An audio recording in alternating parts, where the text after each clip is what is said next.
Selamat pagi saudaraku seiman dalam Kristus. Salam sehat, sukacita untuk kita semua. Marilah kita siapkan hati, pikiran kita untuk mendengarkan firman Tuhan. Tuhan beserta kita sekarang dan selama-lamanya. Inilah Injil Yesus Kristus menurut Matius bab 13 ayat 47 sampai 53. Dimuliakanlah Tuhan. Demikian pula hal kerajaan surga itu seumpama pukat yang dilabuhkan di laut, lalu mengumpulkan berbagai-bagai jenis ikan. Setelah penuh, pukat itu pun diseret orang ke pantai.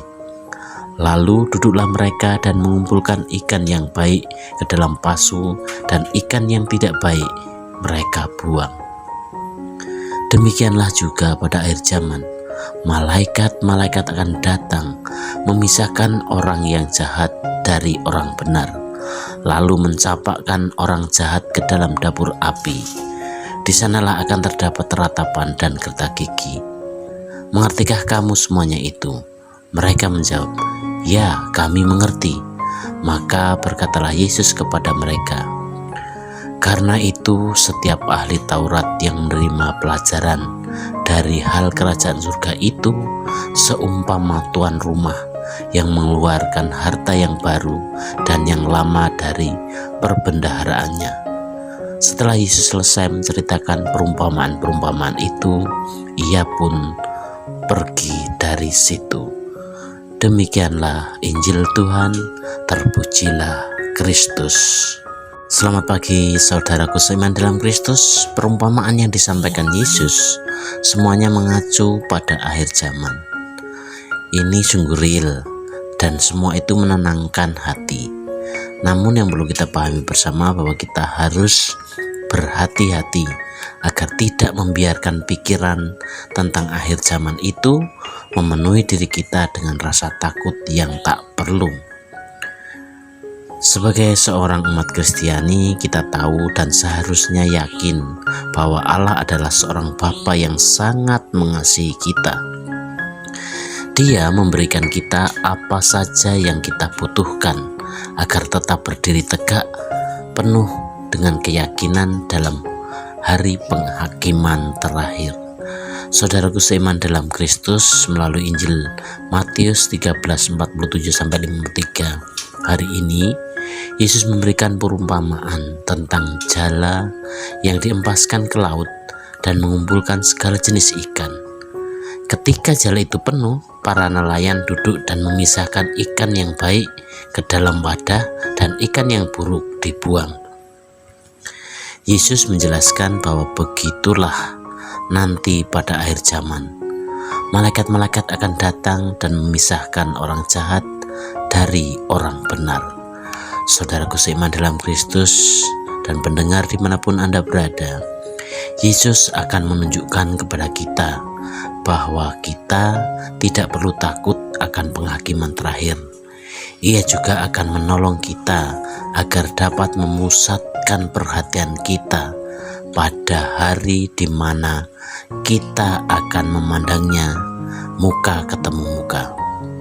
Selagi kita datang kepada Yesus dalam doa dan pembacaan serta permenungan sabdanya, maka Dia akan menunjukkan betapa berharganya harta yang kita miliki dalam Dia dan bagaimana hidup dengan cara-cara yang menyenangkan hatinya. Allah ingin agar kita mengetahui bahwa baptisan hanyalah awal dari relasi kita dengan dirinya, dengan Tuhan. Dia ingin menopang kita setiap hari dengan terang Roh Kudus-Nya. Dia ingin mengajarkan kita bagaimana hidup dalam Kristus setiap harinya. Saudaraku seiman dalam Kristus serta pendengar dimanapun Anda berada, melalui permenungan kita pada malam hari ini, pesan yang dapat kita ambil adalah dari perumpamaan ini mengingatkan kita semua bahwa hidup kita adalah seperti ikan yang terkumpul dalam jala Tuhan. Di akhir zaman akan ada pemisahan antara yang baik dan yang jahat, antara mereka yang hidup menurut kehendak Tuhan dan mereka yang memilih jalan berbeda dan menjauh dari Tuhan. Ini adalah panggilan bagi kita untuk selalu berusaha hidup benar di hadapan Tuhan, menjaga hati dan tindakan kita agar tetap sesuai dengan ajaran Tuhan. Sebagai refleksi untuk kita semua adalah, marilah setiap hari kita seringkali dihadapkan pada pilihan-pilihan dalam hidup. Namun apakah kita akan memilih jalan kebaikan, jalan kasih dan pengampunan, atau kita akan terjebak dalam dosa dan keegoisan kita sendiri? Melalui perumpamaan ini, Yesus mengajak kita untuk selalu introspeksi diri dan memastikan bahwa kita berada di jalur yang benar, jalur yang membawa kita lebih dekat kepada Tuhan. Demikianlah permenungan kita hari ini, dan marilah kita akhiri dengan doa. Dalam nama Bapa dan Putra dan Roh Kudus. Amin. Tuhan Yesus yang penuh kasih, terima kasih atas pengajaran-Mu yang penuh kasih. Tolonglah kami untuk selalu hidup sesuai dengan kehendak-Mu, agar kami bisa menjadi ikan yang baik, yang layak di hadapan-Mu. Berikan kami kekuatan untuk memilih yang benar dan menjauhkan dari godaan dosa. Amin.